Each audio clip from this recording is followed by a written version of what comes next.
नमस्कार, peptic podcast देख रहे हैं आप और मैं हूं अंकुर यादव। इस पॉडकास्ट को हम शुरू करें इसके पहले मैं आपको एक छोटी सी क्लिप दिखाना चाहता हूं जो इन दिनों देश भर में वायरल हो रही है। हमको एक दिन तुम्हारा वीडियो दिखाया किसी ने, तुम बहुत अच्छा गाते हो, आप भी आ। तो हमको किसी ने वीडियो दिखाया, फिर हमने बहुत देर तक सुना। मैं हवा का झोंका हूं, अच्छी गजल गाई थी आपने। तो उसको सुनकर हमें लगा कि तुम्हारे पास सरस्वती की कृपा तो बहुत है, लेकिन तुमको एक ऐसे मंच की आवश्यकता है कि तुम्हारी आवाज पूरी देश दुनिया तक जा सके। तो हमने सोचा कि बागेश्वर बालाजी के धाम से बड़ा कौन सा जगह हो सकता जहां पूरी दुनिया के लोग जुड़े हैं, सब सुनते हैं यूट्यूब पर, इंस्टाग्राम पर। तो हम चाहते हैं कि तुम्हारी आवाज पूरी देश दुनिया तक जाए। ये नर्मदा के किनारे का रहने वाला बहुत साधारण परिवार का गायक है, बहुत साधारण आदमी है। अमित ध्रुवे नाम है तुम्हारा? जय जय है। सुनाओ, वो गजल सुनाओ। मैं तो हवा हूँ किस तरह पहरे लगाओगे, किस तरह पहरे लगाओगे। मैं तो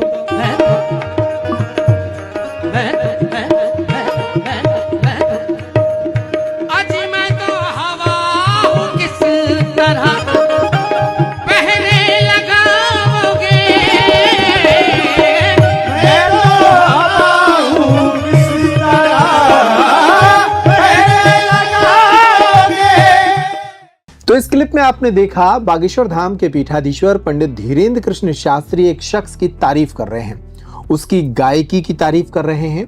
और वो शख्स बहुत आम परिवार, एक छोटे से इलाके से निकला और बागेश्वर धाम पीठाधीश्वर के मंच पर जब उन्होंने गाया तो देश भर में वो वायरल हो गए। आज वही शख्स हमारे साथ पॉडकास्ट में मौजूद है।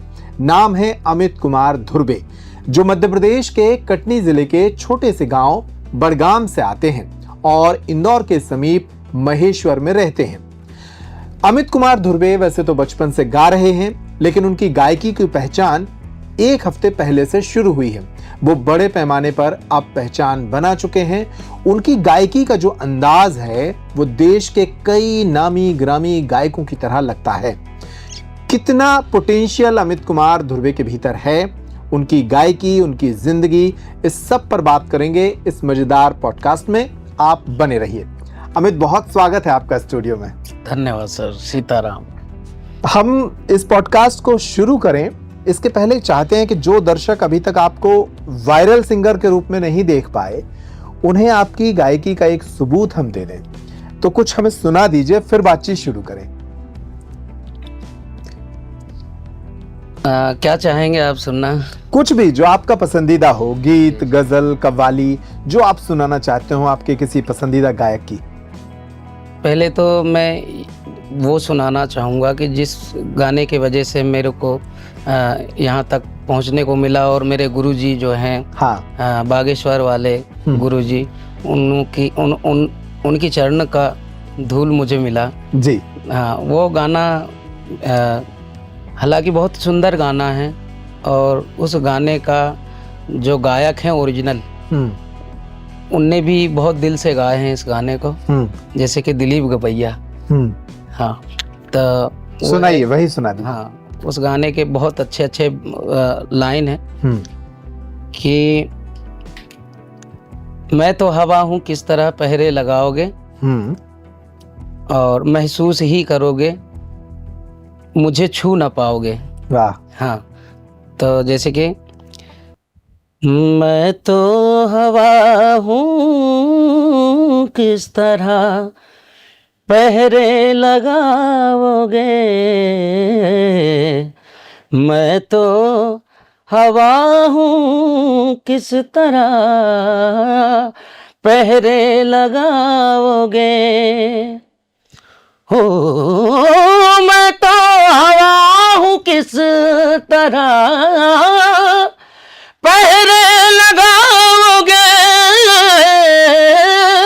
मैं तो हवा हूँ किस तरह पहरे लगाओगे, महसूस ही करोगे मुझे छू न पाओगे, महसूस ही करोगे मुझे छू न पाओगे। ये हमारे एक प्रोग्राम का वीडियो एक शॉर्ट था। कोई हमारे एक भगत हैं, आजकल वो नेट का जमाना है, मैं चलाता नहीं हूँ ना, तो उसको क्या कहते हैं इंस्टाग्राम, फेसबुक और यूट्यूब ये इनको मैं कहीं चलाता नहीं हूँ। अच्छा, मैं सिर्फ देख लेता हूँ। हाँ।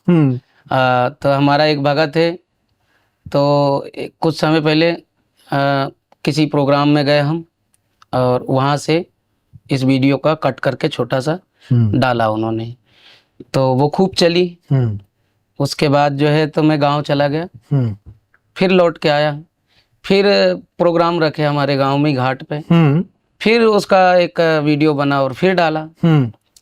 तो अभी अभी कुछ समय पहले मैं गाया नर्मदा घाट पे। अच्छा। हाँ, तो उस दिन गा के और 2-2:30 बजे रात को और गा के और मैं घर आ गया। घर पे आके और मैंने सोचा यार बहुत थक गए हैं, मतलब तो सो जाएं, तो सो गया, मतलब कि फुल नींद में हो गया मैं। उसके बाद जो है तो गुरु महाराज का अचानक फ़ोन आ गया 2:30 बजे रात को। वाह। हाँ, 2:30 बजे रात को फ़ोन आ गया। हमारे उनके जो कथा में संगीतकार हैं, अच्छा। उनके द्वारा। हाँ, उनके द्वारा संगीतकार भी बहुत सरलता से स्वभाव के हैं, उनके साथ जो संगीतकार हैं, तो उन्होंने गुरुजी को दिखाया, गुरुजी देखिए ये गायक है और गा रहा है, तो बोले फ़ोन लगाओ। फ़ोन लगाओ, तो फ़ोन लगाया तबला वादक ने, रघुवीर नाम है तबला वादक का। उनने लगा, भैया मैं बागेश्वर धाम से बोल रहा हूँ और गुरुजी बात करेंगे। हाँ, तो मैं पहले मजाक समझा, मैंने कहा यार कहाँ गुरुजी बात करेंगे यार। हाँ, ऐसे तो जमाने में कई गवैया हैं, ऐसे ऐसे भी हैं कि जिनके सामने अपन कुछ भी नहीं है। फिर नहीं, बात करेंगे, आप लो बात कीजिए गुरुजी से। तो अब गुरुजी की और गुरुजी का और मेरा कुछ लैंग्वेज मिलता जुलता है, क्योंकि मैं हूँ इसी क्षेत्र से। बिल्कुल। हाँ, हाँ, कटनी और छतरपुर में कोई खास फर्क नहीं है। नहीं है। हाँ, तो बोले हाँ अमित जी। मैंने समझ गया यार कि ये तो बिल्कुल गुरुजी दिख रहे हैं, क्योंकि हम टीवी में भी देखते हैं और मोबाइलों में भी देखते हैं। तो हाँ अमित जी कैसे हो? मैंने कहा जी गुरुदेव, पाए लागू। हाँ। हाँ, बोले खुश रहो, आनंद करो,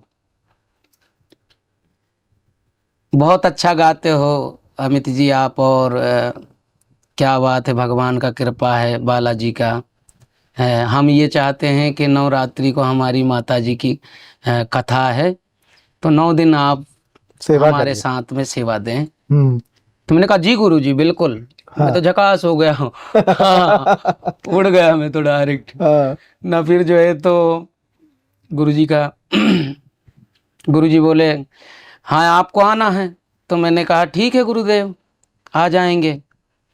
बोले आपके जो टीम में जो और भी संगीतकार हों जो आना चाहें, आप उन्हें भी ले आइए, और किसी जमाने को नहीं सुनाना है अपने को। कोई जमाने को सुनाना नहीं है, खूब सुना चुके आप जमाने को, और आगे सुनेगा तो जमाना ही। पर मैं ये चाहता हूँ कि आप यहाँ आके मुझे सुनाएं, आपकी गायकी मुझे बहुत अच्छा लगा, और बालाजी को सुनाएं, हनुमान जी महाराज को, सन्यासी बाबा को। मैंने कहा बिल्कुल गुरुदेव, कब आ जाऊं? बोले कि तबला वाले भैया हैं तो इनसे संपर्क कर लियो। बुला लिया फिर? हाँ बुला लिया। फिर बुलाया, सो कुछ दिन गैपिंग रही और हम आ गए। वाह। हाँ, इस तो हिसाब से। इसके पहले कभी बागेश्वर धाम के सरकार से कभी मिले थे, महाराज जी से कभी मिलाप हुआ था, या धाम कभी आए थे?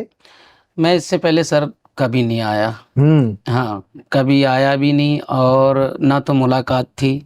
यहाँ के कोई भी सदस्य जितने भी हैं, मतलब किसी से भी कोई मुलाकात वाह। नहीं थी। और अचानक गुरु का कृपा है कि उन्होंने 2:30 बजे रात हाँ, को 2:30 जगा बजे के रात बुलवा को लिया। और जगा के बिल्कुल, और मैं उस दिन फिर सोया ही नहीं। और मैंने सोचा यार कि ये तो बहुत खुशी की बात है कि गुरुजी आगे रह के और मुझे फोन में बात करे, क्या बात है।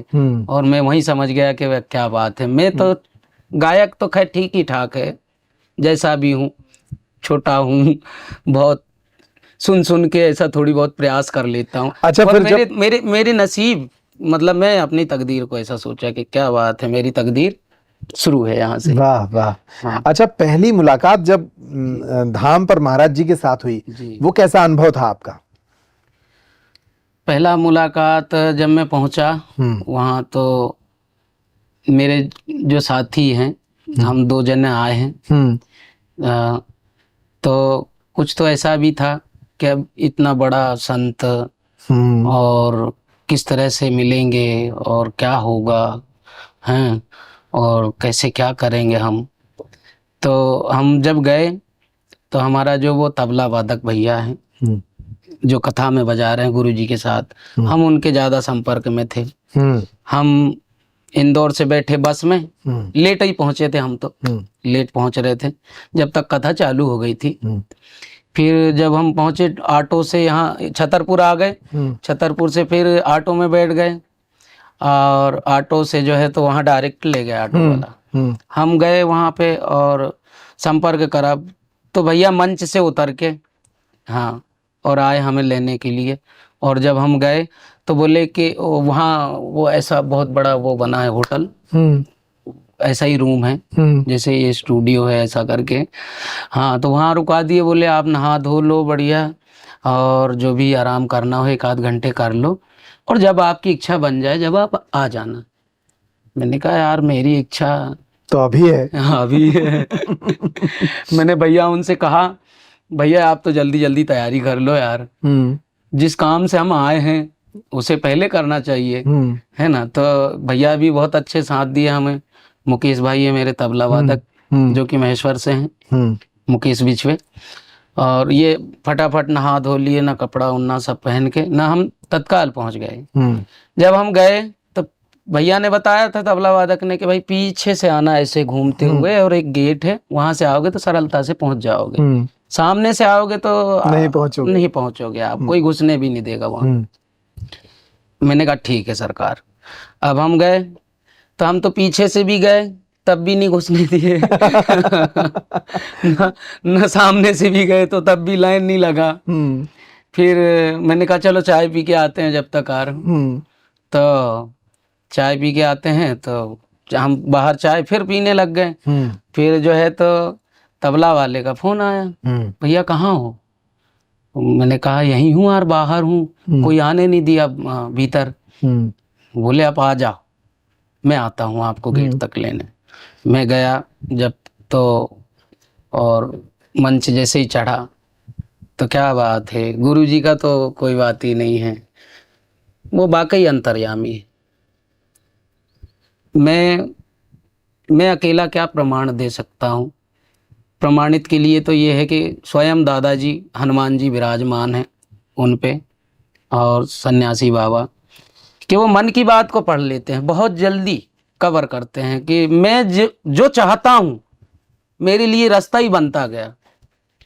और मैं जैसे कि पहुंचा वहां तो गुरुजी क्या बात है, सबसे पहले मैं आ गए अमित, ताकि कोई पहचान नहीं। एक ही बार बात हुई थी 2:30 बजे, और आ गए अमित, आ गया हमारा, और क्या बात है अमित आओ।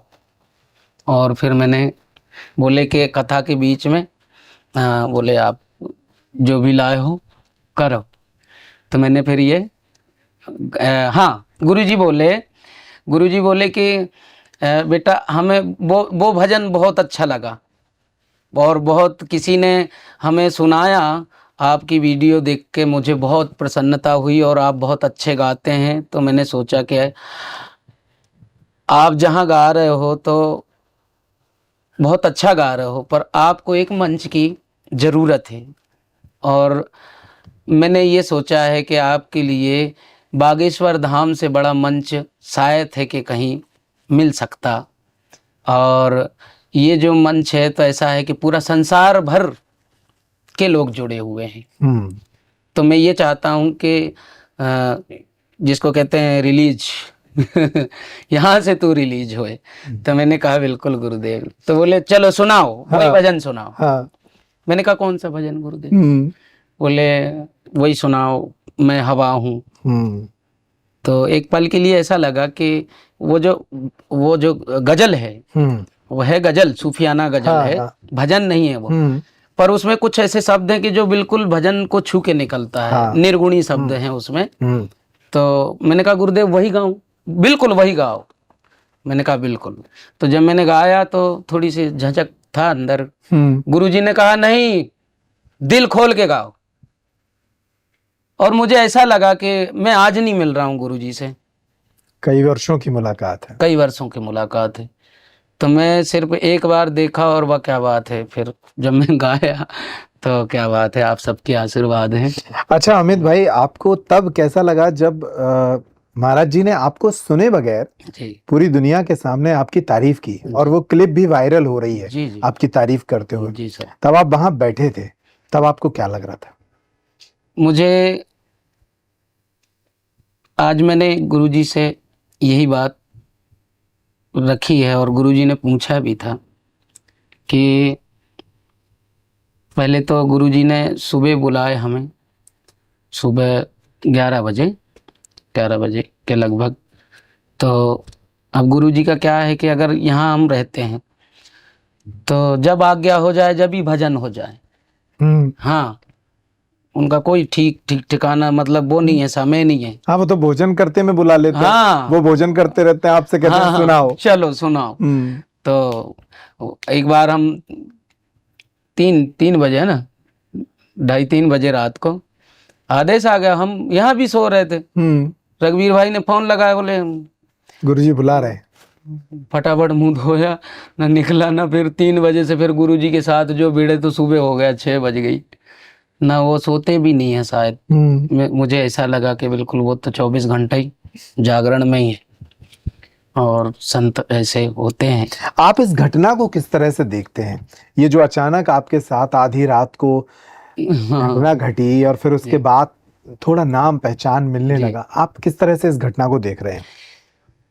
मैं इसी घटना को मतलब कि मैं फिर से चाहूँगा कि मतलब कि मैं वहाँ से जब मैं अभी थोड़ी देर पहले मंच में था गुरुजी के साथ, तो गुरुजी ने मुझे कुछ प्रसाद भी दिए हैं, भेंट भी दिए हैं, और कथा को रोक करके और मेरी पहचान फिर से कराई और फिर से करा के बोले हमारे जो अमित हैं, तो कुछ हंसी वाली बात भी बताया उन्होंने कि ऐसे भी हैं, सीधे हैं, ऐसे हैं, वैसे हमारे जैसे। और फिर उन्होंने एक बात को लेकर के मुझे मौका दिया बोलने के लिए। तो वो कौन सी बात थी कि जैसे कि मैं सुबह आदेश हुआ कि गुरुजी बुला रहे हैं। मैं सुबह उनके कक्ष में गया तो थोड़ी सी लेट हो गया। हाँ, थोड़ी सी लेट हो गया। तो बोले भाई क्या बात है, अंग्रेजी समझ में नहीं आ रही है क्या? तो मैंने कहा, दंडवत करा गुरुजी को और मैंने कहा गुरुजी क्या बात है? तो गुरुजी बोले क्या बात? तो मैंने कहा गुरुजी बात तो कुछ नहीं है, मैं एक बात कहूँ। तो बोले बोलिए। मैंने कहा यह है कि मेरी बचपन से ख्वाहिश थी, मैं हूँ तो छोटा घर का, कई बार तो बेसहारा जिंदगी जिए हैं हमने, जिसका कोई ठिकाना नहीं है, फकीरदास। कई रातें भूखे भी सोए हैं इस ख्वाब को लेके कि काश मैं सुरीला होता और जैसे इस संसार में आया हूँ, तो कहीं ऐसा ना हो कि मैं कुछ पर्चे ना बना पाऊँ और यूं ही निकल जाऊँ। और मैं चाहता था गुरुजी के, मेरी बचपन से ख्वाहिश थी कि मुझे कोई जाने, और इतने में मैं मेरा उसमें डूब गया मैं, तो मेरे आंखों से आंसू निकल आए। गुरुजी जो हैं तो वो तो दरिया हैं सागर हैं। बोले बेटा आज से जो है ना तुम्हारे सब बला कट गए कोई दिक्कत नहीं है। और फिर हाँ, बोले लेट किस लिए हुए? मैंने कहा गुरुजी जब से आपने मुझे सुना है और आपके साथ में ये क्या कहते हैं उसको, टीवी चैनल वगैरह में आया हूँ, जब से फ़ोन इतने आ रहे हैं, फ़ोन इतने आ रहे हैं कि मैं बात कर कर के मेरी गला बैठ गई है और हकीकत बात है, अभी भी बैठी हुई है कि बिल्कुल बस 2 मिनट नहीं होए ना दूसरे का फ़ोन आ जाए, तीसरे का फ़ोन आ जाए, ना मालूम कहाँ कहाँ से गई। एक फ़ोन आ गया, बोले कनाडा से बोल रहा हूँ मैं, वो शायद विदेश का नाम होगा वो। हाँ, कनाडा से बोल रहा हूँ मैं। दूसरा फ़ोन आया मैं राजस्थान से, तीसरा वहाँ से। अब मैं कहाँ कहाँ जवाब दूँ? कितने पैसे लेते हैं आप? तो मैंने कहा मालिक मेरा कोई फिक्स नहीं है कि मैं कितना पैसा लेता हूँ। मेरा जो टीम होता है, टीम के हिसाब से मैं टीम वालों से ही पूछता हूँ कि कितना लेना चाहिए सीधे आदमी है। हाँ, इस हिसाब से मेरा ये है।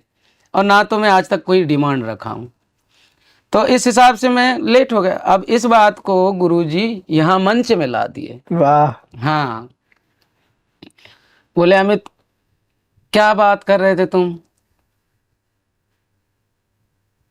कि फ़ोन आते हैं ये वो?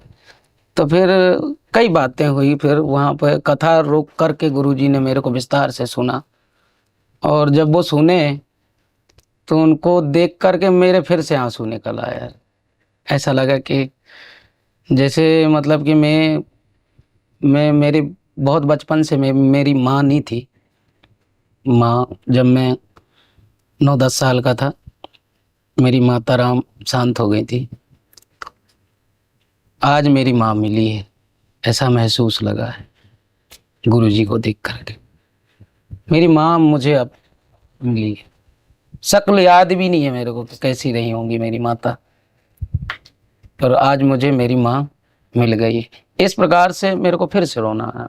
गुरुजी दया बोले, डारे झोली में हाथ ना स्थिति भी बता देते हमने, स्थिति भी बताया मैंने कि गुरुजी हम आए वहाँ से जब हम चले तो हमारे पास किराया नहीं थे गुरुजी और जिस दिन आपसे मेरी बात हुई है उस दिन से लेके ना तो मैं कोई कार्यक्रम में गया, ऑफर आ रहे थे, कई फ़ोन भी आ रहे थे नवरात्रि के, मैंने सबको मना कर दिया। मैंने कहा भैया 9 दिन तो मैं गुरुजी के सानिध्य में हूँ, उनके चरण में हूँ, मेरा कोई प्रोग्राम नहीं है, मैं सिर्फ हाजिरी देने जा रहा हूँ। तो इस वजह से मेरा उधर प्रोग्राम भी कैंसिल हो गया, ना इधर घर को झांका। तो मैंने कहा पैसे नहीं हैं, क्या करूँ? तो एक जगह हम हमारे महेश्वर जो धाम है, महेश्वर नर्मदा तट में है, नर्मदा तट में है, तो वहाँ एक से एक साधु संत भी संगत भी होती है उन लोगों का। तो एक दिन हम, अभी की बात है कि हम एक संत जो क्या कहते हैं यार, जाम घाट के नीचे एक आश्रम है, वहाँ जो है तो एक संत जी का देहांत हो गया, मतलब समाधि ऐसा कुछ हुआ। तो श्रद्धांजलि के तौर पर मुझे आया फ़ोन, वो भी बोले यार भैया वहाँ तो कोई भी मिलना नहीं है आपको निःशुल्क जाना है आपको, कभी आपकी हाजिरी लग जाए। तो मैंने कहा बिल्कुल, हम इसलिए ही तो बने हैं, मैं यही तो चाहता हूँ कैसे साधु संगत मिले। तो हम वहाँ गए हाजिरी देने, मन में एक बात रही, अरे यार कुछ इनाम मिल जाते तो मेरा किराया भाड़ा का जुगाड़ हो जाता। हकीकत बात है, रियल बात है, मैं ये जो बात कर रहा हूँ ये कोई झूठ झपाट ना बनावटी है। तो वहाँ जो है तो एक संत बैठे हुए हैं घाट के, बोले अमित यार हमारे साथ आश्रम में हारमोनियम नहीं है और उनको पता है कि ये हारमोनियम मैकेनिक है, मैं हारमोनियम मैकेनिक भी हूँ। हाँ, तो मुझे एक हारमोनियम अच्छा वाला ला के दो आश्रम के लिए, वहाँ अच्छे अच्छे कलाकार भी आते हैं और आप लोग भी गाते बजाते हो, तो वहाँ के लिए। मैंने कहा जी गुरुदेव, तो गुरुदेव ऑर्डर देना पड़ेगा। तो बोले ठीक है, कितने तक का आएगा? मैंने कहा 10-12 हज़ार का आ जाएगा। एक भगत बैठा हुआ है, 2,000 रुपया निकाल के दिया। मैंने कहा जय हो भगवान बालाजी सरकार, इतने में तो हम पहुंच जाएंगे छतरपुर। तो वो किसी और काम का पैसा था, हाँ, जिसको आप यहाँ का किराया बना के आ गए। किराया बना नहीं, तो वो हुआ क्या फिर आगे भी बात ये, फिर वो जो किराया था ना, तो अभी समय है। हाँ 22 तारीख अभी लंबा है, मतलब 10-12 दिन बाद है, 10-12 दिन का गैप था। अब बाल बच्चों को फिर क्या खिलाओ बाप। तो उसमें से हम लोग खर्चा कर दिए यार। अच्छा, हो ही जाएगा, वो तो खर्चा हो ही जाता है। हाँ। मैंने सोचा हारमोनियम बनाया जाए, हारमोनियम बनाऊंगा, हारमोनियम बना के और वहाँ आश्रम में दूंगा, तो साधु का जो है तो झोली में हाथ जाएगी और वहां से ज्यादा मिल जाएगा, 10,000 बाकी है हमारे। बिल्कुल। तो साधु बाबा का भी कोई ठिकाना नहीं, वो तो उसमें की बात है कि जैसे कि भाई, हाँ, कि तो उनने बोले भाई वो तो भगत ने बोला था पैसे देने के लिए, अब वो जब देंगे तब ले लेना, तब ले लेना। मैंने कहा गुरुदेव, तो फिर मैं तो उनको पहचानता भी नहीं कि कौन है आपके भगत। बोले वो तो वो हो जाएगा, तू 2-3 दिन रुक। मैंने कहा 2-3 दिन में तो मेरा वहाँ बहुत भारी ट्रेन खड़ा है।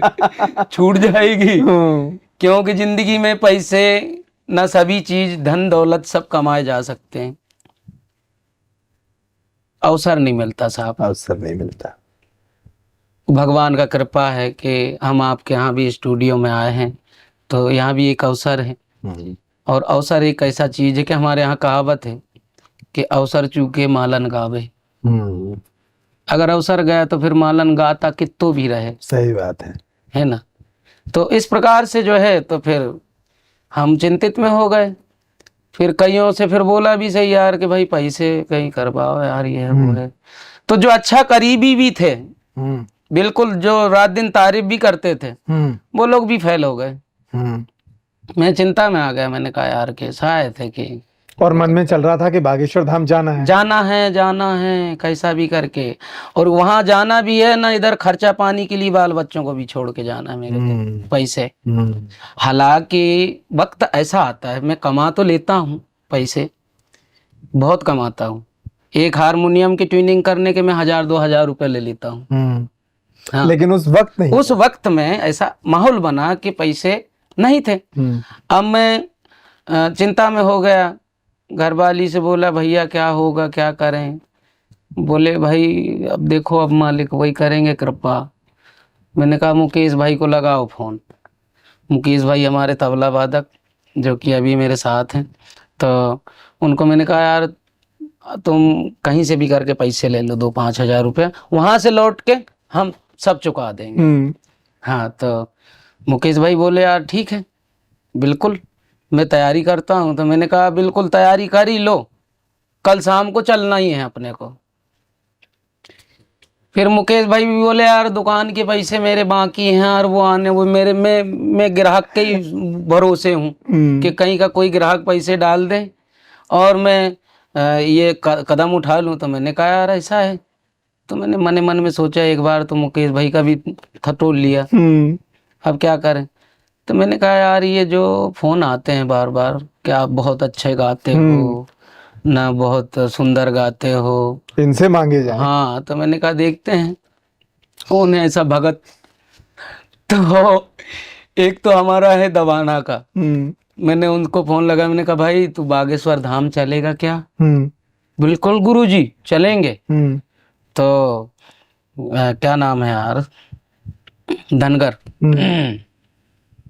धनगर नाम है ना।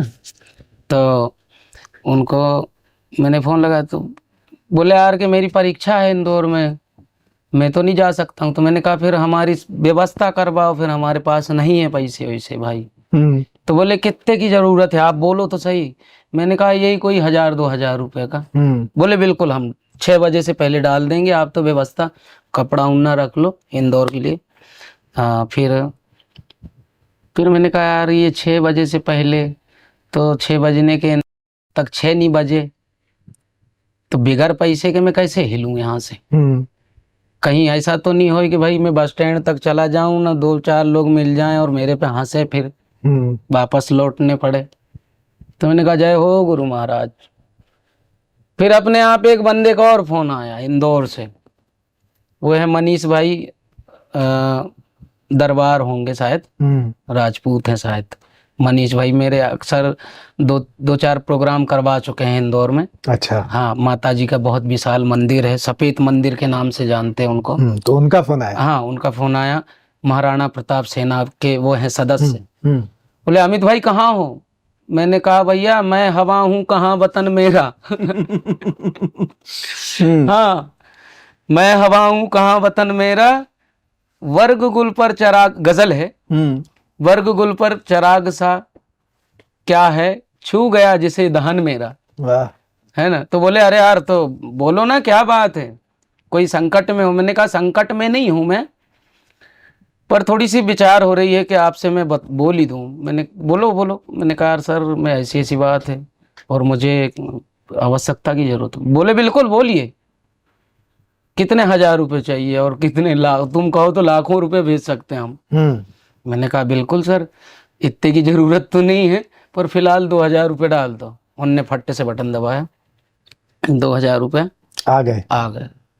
मैंने कहा हाँ मुकेश जी आप सीताराम। फिर जो है तो हमारे मुकेश भाई, उनकी दुकान है, तो मेन तो उनका दुकान है ना, प्लस जो है तो तबला वादक भी हैं। तो दुकान आजकल क्या है कि अभी नवरात्रि चल रही है, तो इंस्ट्रूमेंट उन जो कलाकार होते हैं हाँ, उनका जो है तो दुकानदारी अच्छा चलता है। उनने बेपरवाह बोला यार दुकान बंद कर दो, ऐसे अवसर बार बार नहीं आएगा। और मेरे अच्छे साथी भी हैं वो। और फिर हम बैग सैंत के बस स्टैंड में बैठ गए। फिर माई की कृपा, माँ नर्मदा की, कि वहाँ से हम धोख दे के निकले और गुरु महाराज का, हनुमान जी महाराज के, फिर वहाँ से जो है रास्ता बना और फिर हमको बस मिला 9 बजे। रात भर ऐसी बस मिली हमको भी। उस दिन का जोग ही खराब था, मतलब दिन का जोग खराब था, पहुंचने की जोग नहीं थी खराब। थोड़ी सी ये है कि अच्छी जगह अगर अपन जाते हैं तो वहां से थोड़ी खाड़ बाधाएं कठिनाई ये वो। हाँ, तो वो बस भी ऐसा मिला कि वो कंडक्टर अर्र गुर्र ये वो, उनकी परिभाषा का पता नहीं, क्या क्या बोले जा रहे हैं। ड्राइवर घुसा के गाड़ी चला रहा है ना, ऐसी चल रही जैसे लोकल बस में जाते ना, वैसी बस चला है, स्लीपर। तो वहाँ से यदि इंदौर से आप बैठो तो बहुत से बहुत मुश्किल है कि आप शाम को बैठोगे, सुबह यहाँ छतरपुर पहुँच जाओगे। वहाँ हम 9 बजे रात को बैठे और यहाँ 11:30 बजे रात दिन में लाया, जब तक कथा वहाँ चालू हो गई थी। अब वहाँ से फोन आ रहे बार बार, अमित भाई कहाँ हो। फिर माई की जो इच्छा होती है और गुरु महाराज का, वो तो होता ही है सर। तो इस प्रकार से हम पहुँचे। जय हो। हाँ अमित भाई, ये तो अभी तक की बहुत दिलचस्प कहानी है आपकी जी। बागेश्वर महाराज के मंच तक पहुंचने की। उस मंच से जब उन्होंने तारीफ की और उसके बाद आपको एक पहचान मिली, उससे 2-4 दिन गुजर गए, अब 2-3 दिन गुजरे हैं। जी। इन 3-4 दिनों में कितनी जिंदगी बदली है आपकी, वो भी बताइए हमें। किस तरह से लोग पहचान रहे हैं, किस तरह से फोन कर रहे हैं, क्या ऑफर दे रहे हैं, ये थोड़ा बताइए सर। जहाँ तक के सवाल है कि मैं जब से यहाँ आया हूँ तो फ़ोन तो बहुत आ रहे हैं, ना ऑफ़र भी आ रहे हैं। जैसे कि कई तो चैनल वालों की भी फ़ोन आ गए और जैसे कि कई प्रोग्राम के भी फ़ोन आ गए और कई कथाकारक के भी फ़ोन आ गए। अच्छे जो कथाकारक हैं, पंडित जी वगैरह, गुरु जी, उनके भी फ़ोन आ गए। तो पंडित जियों को तो मैंने यही कहा कि भैया मैं शुरू से ही कथा लाइन में नहीं रहा हूँ, मैं सिर्फ एक आनंद के विषय की बात है कि मैं भजन करता रहा हूँ, तो मैं भजन प्रोग्राम दे सकता हूँ। तो कई पंडित जियों का तो ऐसा भी कहना है कि भले ही भागवत जी में ना रहो, पर हमारे भागवत जी में एक रात के लिए आपको आना होगा। वाह। ठीक है। उसके बाद जो है तो चैनल वालों का भी फ़ोन आया। तो मैं कम पढ़ा लिखा हूँ, थोड़ी सी जितना भी हिंदी बोल पाता हूँ तो थोड़ी सी माई की कृपा से घूम फिर करके जैसे कि काम चल जाता है। काम चल जाता है। बाकी की जो बोलना चाहिए उतना बोल भी नहीं पाता मैं। फिर जो है तो मैं जब से आया हूँ तो मुझे ऐसा लगा कि जैसे कि वो बदलाव जो वाली बात आप कह रहे हैं, तो बदलाव में तो ऐसा है कि मैं तो कल भी वही था और आज भी वही हूँ। मेरी जो इच्छा थी वो इच्छा बदल गई जो है। सपना था, जो मेरा सपना था वो मेरी पूरा हो गया। तो अभी अगर महसूस अगर करूं तो मुझे दुनिया की दौलत एक तरफ नज़र आता है और मुझे मेरा गुरु का शरण एक तरफ आता है। मेरे लिए दौलत भी फैल है। और आज इतना आनंद आया मुझे यहाँ आकर के, आगे चल के अगर मुझे प्रोग्राम भी मिलेंगे और मैं गाऊंगा भी सही, गाता रहूँगा जब तक ज़िंदगी रहेगी, इतना आनंद नहीं आएगी मेरे को। वाह। हाँ, मुझे इतना आनंद अभी और भी बात करेंगे, आपकी जिंदगी के संघर्ष की बात करेंगे, आपका बचपन कैसा रहा, लेकिन ये जो भाव आपके भीतर उमड़ रहा है, जी अभी आपने कहा कि गुरुजी के भीतर आपको अपनी माँ नजर आ गई, जी। वो माँ जिसकी ठीक से आपको शक्ल भी याद नहीं थी, जब आप बहुत छोटे थे तब वो चल बसी थी। ये जो भाव उमड़ रहा है आपके हृदय में, इस भाव से जुड़ा कोई भजन, कोई गजल, कोई गीत ऐसा हो, वो सुनाइए। ये जो भाव है, तो भाव जो होता है तो जैसे कि कुछ सत्संग लाइन से जुड़ा हुआ होता है। भाव जब भी बनते हैं कि कब अगर आप यदि कोई भी सत्संग से जुड़ा होता है तो भाव बनते हैं, अच्छे भाव बनते हैं। तो सबसे पहले तो ये है कि मेरा एक फेवरेट भजन है,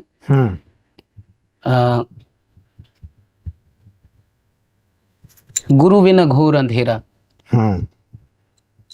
मैं रात को गुरुजी को सुनाया भी इस भजन को, और गुरुजी को सुनाया तो गुरुजी बोले इसी चीज़ को आप कल पेश करना हुआ। मैंने आज भी गाया और बहुत अच्छी तरीके से गा सका उस भजन को। हमारे दर्शकों को भी सुनाइए। तो ये भाव लाने के लिए, छोटी सी बात है, ये भाव लाने के लिए इस संसार को पहले समझना पड़ता है कि मैं क्या हूँ, क्या नहीं हूँ और कहाँ होना चाहिए। ये तलाश करने में गुरुजी का मदद मिलता है। गुरुजी के शरण में यदि आप जाते हैं तो मेरा वो जो भजन है मेरा नहीं है, मैं गा रहा हूँ, उस भजन को गा रहा हूँ। राम स्वरूप भोपा जी का है वो भजन, तो ओरिजिनल बहुत ही अच्छे विद्वान गायक है और उनकी आवाज़ क्या बात है, आसमान को छूता है। बिल्कुल नुसरत जी को सुन लो आप और राम स्वरूप भोपा जी को सुन लो, ऐसी आवाज़ है, फनकार सुरों में तो वो पैदल चलते दौड़ते हैं।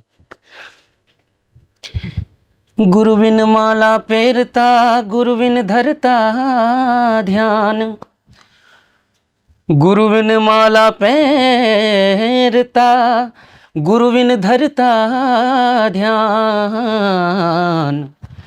गुरु बिन दान न दीजिए, गुरु बिन दान न दीजिए,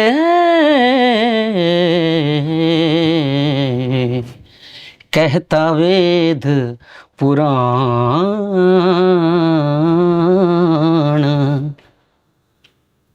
गुरु के बगैर कोई भी जिसे हम संभव समझते हैं वह असंभव हो जाता है।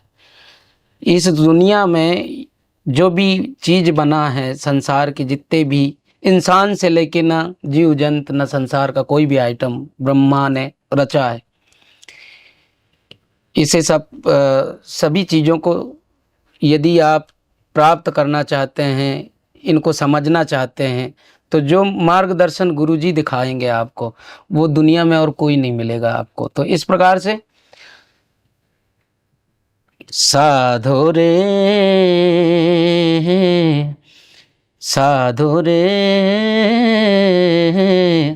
गुरु बिन घोर अंधेरा, साधो रे गुरु बिन घोर अंधेरा।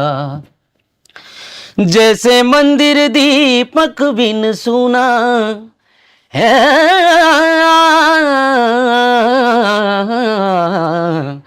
जैसे मंदिर दीपक बिन सुना, ना बस तू का डेरा, गुरु बिन घोर अंधेरा, साधो रे गुरु बिन घोर अंधेरा। वाह।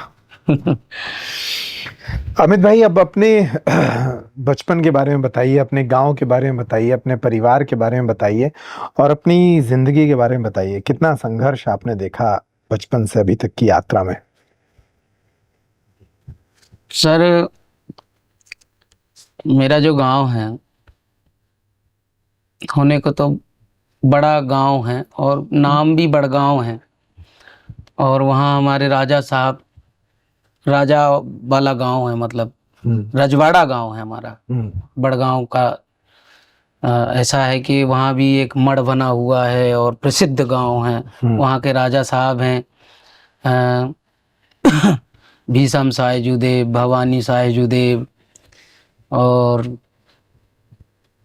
4-5 भाई थे हमारे राजा साहब, जिनमें से बहुत पहले से मैं गांव से बाहर हूं, तो मैं कुछ बातों को ना, कुछ नामों को तो भूल भी गया हूं।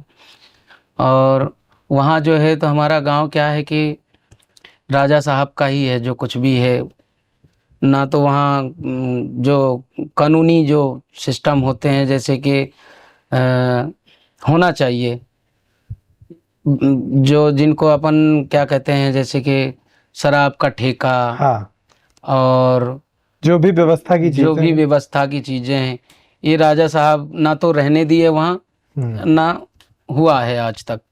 और थाना, पुलिस चौकी, बहुत पुरानी बात है कि चौकी था वहाँ, पर राजा साहब के बगैर कुछ होना ही नहीं है, तो वहाँ से चौकी भी हट गया।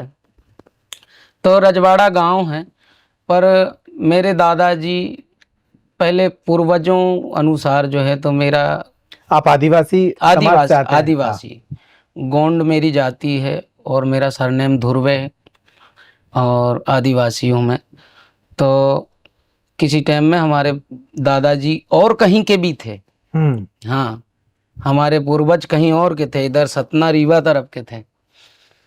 तो हमारे दादाजी यहाँ आ गए, बड़गांव बस गए। तो हमारे पिताजी भी 5 भाई थे। तो हमारे जो 5 भाई हैं, तो 5 भाई में से 4 भाई ऐसे निकले कि बिल्कुल सुरीले। अच्छा, आपके खानदानी है ये गाने की परंपरा? हाँ, मतलब पिताजी से शुरू है। अरे वाह वाह, पिताजी से। तो हालांकि सीखा नहीं है मैंने, और उन्होंने भी कहीं नहीं सीखा था। उन्होंने भी नहीं कहीं नहीं सीखा। हाँ, ईश्वर की कृपा। और ना तो पिताजी आज तक मेरे को सिखाए भी नहीं है। वाह। और ना मैंने जिक्र करा पिताजी से कि पिताजी मेरे को सिखाओ। अच्छा, उसमें थोड़ी सी कारण है। पिताजी तो सिखा सकते थे मुझे, पर उसमें कुछ कारण ये था कि मैं पिताजी से बहुत बचपन से अलग रहा हूँ। मैं कम रहा हूँ उनके संगत में। तो किसी टाइम में जब मैं बहुत बचपन था, या फिर शायद मैं था ही नहीं, उस टाइम में डांसर हुआ करते थे मेरे पिताजी, रामलीला मंडली में। अच्छा। हाँ, रामलीला मंडली में।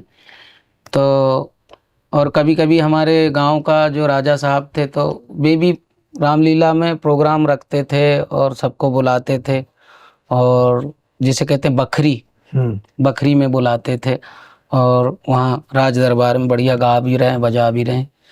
पिताजी डांसर थे। अंकल मेरे काका हैं, वो बहुत ही अच्छे सुरीले गज़ल गायक भी थे, ना भजन भी गाते थे। अनूप साहब को सुन लो, आप उनको सुन लो, बिल्कुल सेम। और मेरे काका थे,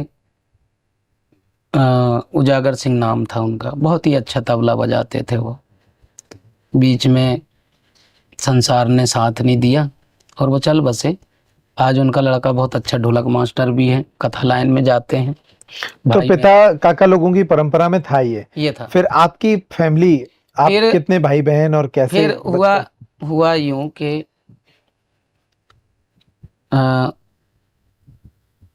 हमारी 2 माँ थी। अच्छा। 2 माँ थी, तो 2 माँ के हम 7-8 बहन होते हैं और 3 भाई होते हैं, जिसमें से मैं छोटी माँ का हूँ, बड़ी माँ है अभी।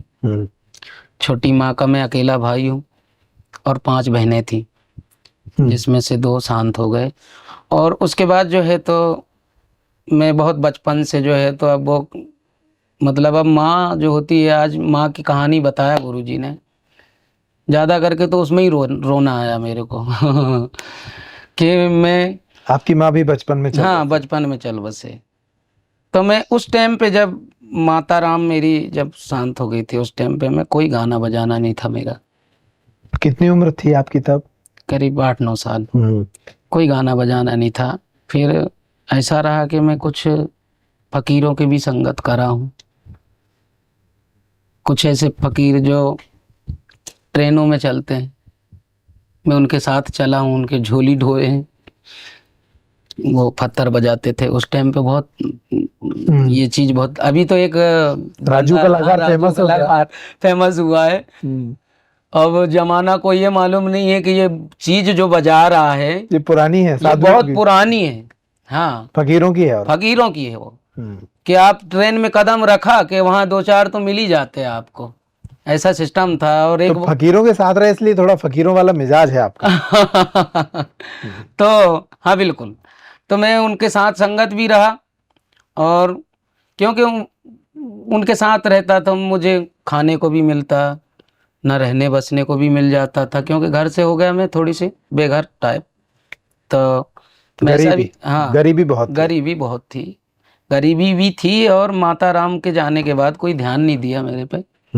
घर पे कोई सदस्य ऐसा कोई था नहीं, था तो सभी पूरा परिवार था, पर उचित समय पे जो करना चाहिए समझदारों को। आज की विषय की बात और पहले की विषय की बात में बहुत अंतर है। ज़माना अब तो बहुत कुछ हो गया है। अनपढ़ भी होगा जब भी बच्चों को स्कूल भेज रहा है आज के ज़माने में। लेकिन उस ज़माने में क्या था, बेटा रोटी जब ही मिले है जब लकड़ियाँ बीन के ला दे हो तुम, ऐसा ज़माना था। तो स्कूल की शक्ल कभी नहीं देख पाए? स्कूल गया हूँ मैं, थोड़ी से गया हूँ, परीक्षा नहीं दी है। हाँ परीक्षा नहीं दी है, क्योंकि परीक्षा के टाइम में हम कड़की में आ जाते थे तो भाग जाते थे बाहर। तो फिर उस समय जो है तो जैसे कि मैं रहा हूँ, फकीरों के साथ में रहा हूँ, तो वहाँ से एक फकीर ऐसा मिला मेरे को कि बोले बेटा तू कब तक साथ में रहेगा, क्या करेगा, इससे अच्छा बल्कि तू ही गाना बजाना सीख, कैसा गाया कर वैसा गाया कर। मैंने कहा यार गुरु मैं कैसे गा पाऊंगा यार। सूरज नाम था उसका भैया का, वो मेरे गाने के प्रथम सीडी हैं वो। वाह। मैं आज भी उनको याद करता हूँ। तो वो मुझे पत्थर बजाना भी सिखाए थे, और स्वर क्या होता है, कैसा गाए जाते। तो मैंने शुरुआत में कुमार सानू साहब को सुना। कुमार सानू साहब के गाने उस टाइम में बहुत चमके हुए थे। क्या गाना था, जैसे कि कुछ फिल्मी गाने थे।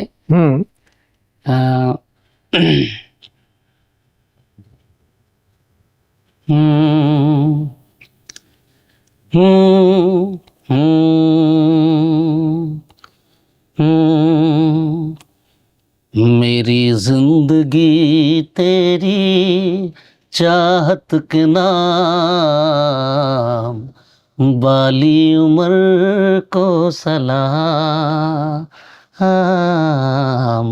मेरी जिंदगी तेरी चाहत के नाम, बाली उम्र को सलाम सलाम, सलाम हो सलाम, बाली उम्र को सलाम। इस गाने को मैं फिर इतना गजब गाया कि उस टाइम में 98-54 चलते थे।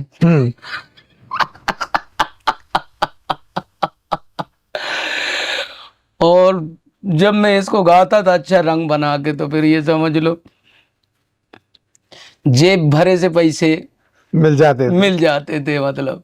तो वो ट्रेनों में जो कलाकारों को हाँ, एक तरह से दान मिलता है। हाँ, और मैंने कभी जिंदगी में हाथ नहीं फैलाया। हाँ। बस खड़ा होके गा रहा हूँ और लोग दिए जा रहे हैं। फिर जो चला, तो फिर परिवारों ने फिर देखा, अरे यार ये तो मतलब कि ये तो भिखारी की लाइन में जा रहा है। हाँ। क्या है ये। तो जो हमारे कुछ सदस्य थे तो उनको ऐसा लगा, अरे यार नहीं, अपना बच्चा है वो यार, और गा रहा है, ऐसा है वैसा है, तो क्या उनको रोटी कपड़े की मकान की कहीं कमी थोड़ी है। तो मेरा अंकल मेरे को लेने आए बेकायदा, बोले बेटा चलो घर चलते हैं। तो मैं अंकल के साथ में रहा भी सही कई समय तक रहा। अंकल को भी सुना करा, सीखा नहीं, सुनता रहा करता था मतलब। और कुछ तो रेडियो टेप का जमाना था उस समय, गाया बजाया। फिर धीरे धीरे गाते बजाते ऐसे सीखते करते, स्टेज तो बहुत दूर था मेरे से। ये ख्वाहिश थी कि हाँ काश ऐसा हो जाए कि साउंड में मैं गा दूं। साउंड में गाना तब सपना था, साउंड मेरे लिए मिल जाए। मैं उस टाइम पे कहीं का ऐसा सूखा हुआ कुआं देखता था, उसमें कुमार सानू साहब की आवाज बनाना है मुझे। हे हा ये चीज जो है तो मतलब कि इको वाला जो सिस्टम आजकल कहते हैं ना, वो चीज कुएं में निकलती थी, तो मैं वहां भरा जाता था। कभी कभी पुलिया मिलता था रोड के नीचे।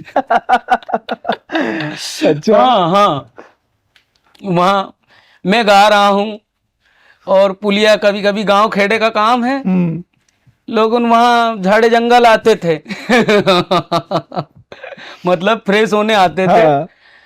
तो उधर जो है, तो मैं कहीं अगर इधर सुबह से यदि पहुंच जाऊं तो उधर बेचारा का पेट जो है ना साफ नहीं हो पाएगा। ये तो पुलिया के नीचे बैठा हुआ है भाई। तो कई बार ऐसे भी हुए हैं। तो और फिर धीरे धीरे जो फिर मैं लौटा फिर परिवार के ओर, तो मेरी माता राम से थोड़ी अनबन रहती थी। जो मेरी माता राम है अभी, बड़ी माता राम। अब गांव के हैं, वो कहीं बोलचाल थोड़ी सही नहीं रहता है गांव वालों का। अब मैं रहा हूं बाहर, सही शब्दों में थोड़ी सी मैं रहा हूं। तो जिंदगी का सफर चल रहा था ऐसे। चल रहा था। तो मैं वहां कुछ ऐसी वाणी मिला मेरे को, कह रहे यार क्या है यार, अब मैं बाहर निकलूं। हाँ। तो फिर हमारा दादाजी हारमोनियम का भी काम जो है तो हमारे दादाजी से चले आ रहे हैं। अच्छा। हाँ, तो फिर मैंने कहा मैं हारमोनियम का काम करूंगा। तब तक आता नहीं था लेकिन। फिर मैं हारमोनियम का काम सीखा। हारमोनियम का काम सीख करके और फिर मेरा काम गाने बजाने का थोड़ी कम रहा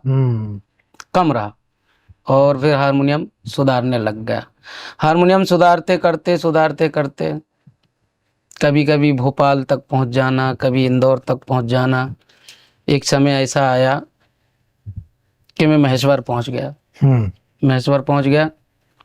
और महेश्वर में जाके और मैंने माथा टेका माई नर्मदा की, वहाँ के कलाकारों से मिला।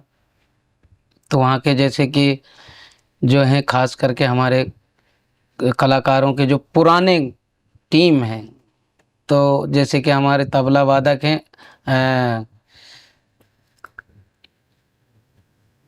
नवनीत जी खरे, हाँ पुराने खिलाड़ी हैं वहाँ के। और पाठक साहब हैं गायक, उसके बाद जो है तो फिर हमारे मुकेश भाई का नंबर आता है। तो मुकेश भाई उस समय बचकानी थे और उस समय के उस्ताद हैं वो, और एक सर भी रहते थे वहाँ महेश्वर में, कमलेश सर बम्बई के। तो आपको एक संगत मिल गई मतलब? हाँ, संगत मिल गई। वहाँ से मुझे ऐसा लगा कि यहाँ बैठना उठना चाहिए। हाँ। उनका हारमोनियम सुधारा करा। फिर धीरे से मुकेश जी का मुलाकात हुई। मुकेश जी बोले यार तुम क्यों भटक रहे हो इधर उधर, इससे अच्छा चलो आओ आप यहीं बस जाओ, अपन दोनों मिलके प्रोग्राम दिया करेंगे, इस बहाने लोग तुम्हें कोई जानेगा भी कि हाँ ये हारमोनियम मैकेनिक है। मैंने कहा बिल्कुल अच्छी बात है सर, अच्छी बात है। तो जो है तो मुकेश भाई ने मेरे को काफ़ी दिन तक तो ऐसा कमरे से भी रोक रखे। फिर कमरे से जो है तो मेरा कोई खास वो दुकानदारी नहीं चलती थी। तो वहाँ के जो सदस्य हैं कुछ अच्छे शौकियाना ना, वहाँ के जो अच्छे वातावरण वाले लोग हैं, उन्होंने कहा है आप तो सरकारी जगह पड़ी है, वहाँ पे आप कब्जा कर लो और टापरी ठोक दो और रहो बिंदास, यहाँ से जो भी बने गाना बजाना करो या पेटी या आपका हारमोनियम जो है उसका काम करो। तो मैं लगातार शायद मुझे टापरी बने को तो 4-5 साल ही हुए हैं, बाकी मैं महेश्वर से जो है तो 14-15 साल से जुड़ा हुआ हूँ। उस टाइम में मुझे कोई खास ना तो कोई अक्ल भी थी ना कोई, है कि नहीं। तो अभी जिंदगी कैसी चल रही है, मतलब कितना महीने में कमा लेते हैं? जी जी। कितने कार्यक्रम करते हैं? हारमोनियम के मैकेनिक के तौर पे कितना पैसा कमा लेते हैं? अभी कैसी जिंदगी चल रही है? मेरा तो सर ऐसा है कि मेरा मानना यह है कि मैं अभी तक जो है ना, मैं कहीं भी रहा हूँ तो मैं ये चीज़ों को लेके चला ही नहीं हूँ कि मैं कितना कमा रहा हूँ, कितना कमाना चाहिए और क्या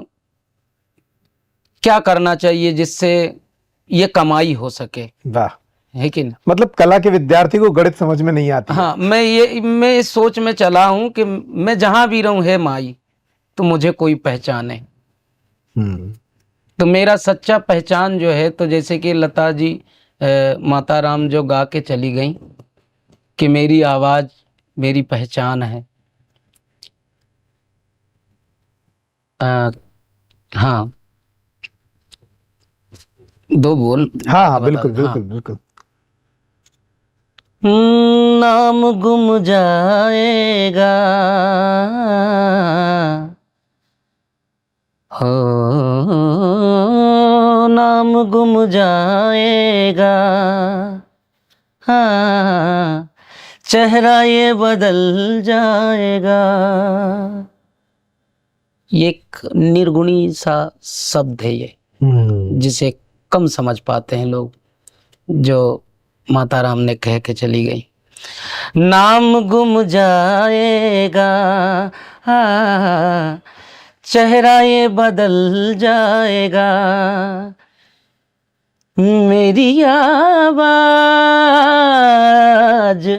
पहचान है, गैर याद रहे, गैर याद रहे, हो नाम गुम जाएगा, हाँ चेहरा ये बदल जाएगा, मेरी आवाज पहचान है, घर याद रहे, अगर याद रहे। इस प्रकार से मेरा एक सोच रहा है। और ये जिंदगी की फिलॉसफी भी आपकी यही है?